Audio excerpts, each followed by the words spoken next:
The iPhone 11 release date is likely in September, but Apple is already rumored to be testing out several iPhone 2019 concepts months in advance, as you'll see below. There are plenty of iPhone 11 leaks to pour over on this page, and all of them point to a more significant upgrade than last year's rather incremental iPhone XS design.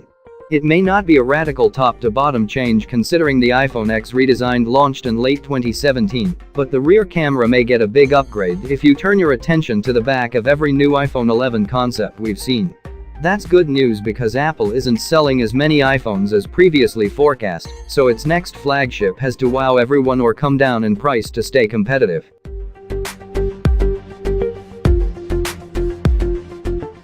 Even without the official iPhone 11 price, we know it'll cost a lot.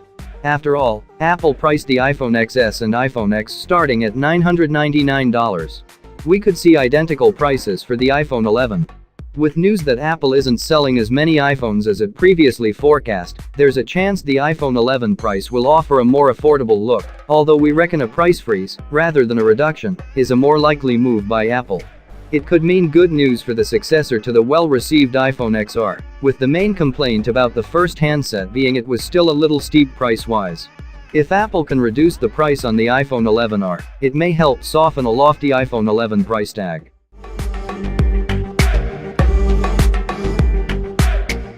What will Apple call the new iPhone 11?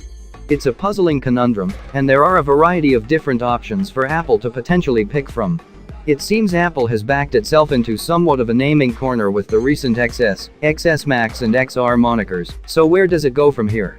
Will it stick to Roman numerals, revert back to traditional digits, or ditch them altogether? At this stage, with sparse new iPhone leaks around, nothing is off the table. At this moment in time, we're seeing most of you searching for new iPhone, and that's a strong contender. Apple has already ditched numbered increments for Mac, MacBooks, TV and iPads, so new iPhone would be a logical next step. However, the numbers are a great way to easily distinguish new devices from old, so both iPhone 11 and iPhone XI are very much in the running. Apple never did give us an iPhone 9 though, with the iPhone 8 the final digit before the X revolution, so going back to 11 may look a little odd.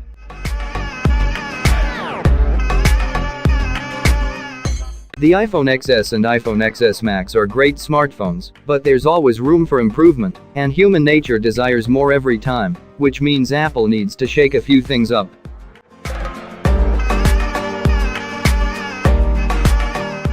Love it or hate it, the notch has taken the smartphone world by storm, with a sharp influx in the design aesthetic after the arrival of the iPhone X. However, it seems many of the competition have already surpassed Apple's implementation. The Apple notch is distinctive thanks to its size, but that's also its Achilles heel. It takes up a large amount of space along the top of the screen, while we've seen Android makers bring us dewdrop screens, which are only as big as a single front-facing camera. What's preventing the notch from simply being ditched is all the tech Apple has crammed into it, and to remove it completely could mean a loss of some features such as Face ID. Apple can probably relocate the microphone, proximity sensor and speaker, which in turn may see a reduction in size of the notch, which would be a step in the right direction. But no notch would be the killer look with a clean, elegant design that will surely turn heads.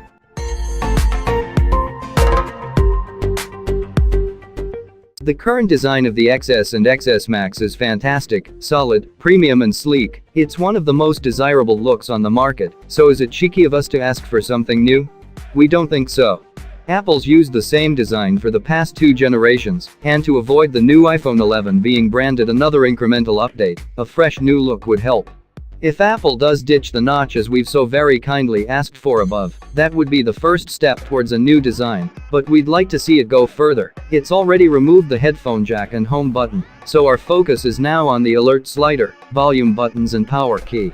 We've seen HTC and Google implement squeezable sides on their phones, and if Apple can hone this technology to make it even more user-friendly, it could be the end of any physical button or switch on the handset.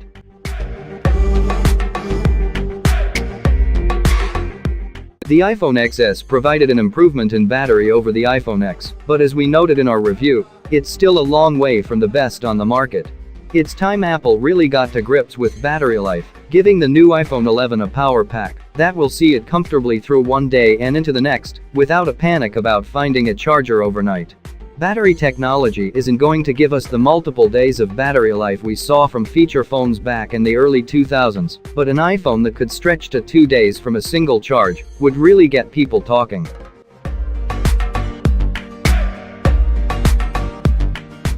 The latest round of iPhones offer dual SIM capabilities, but they can only hold one physical SIM. That's because the other one is an eSIM, which is built into the handset and can be assigned to a network upon activation.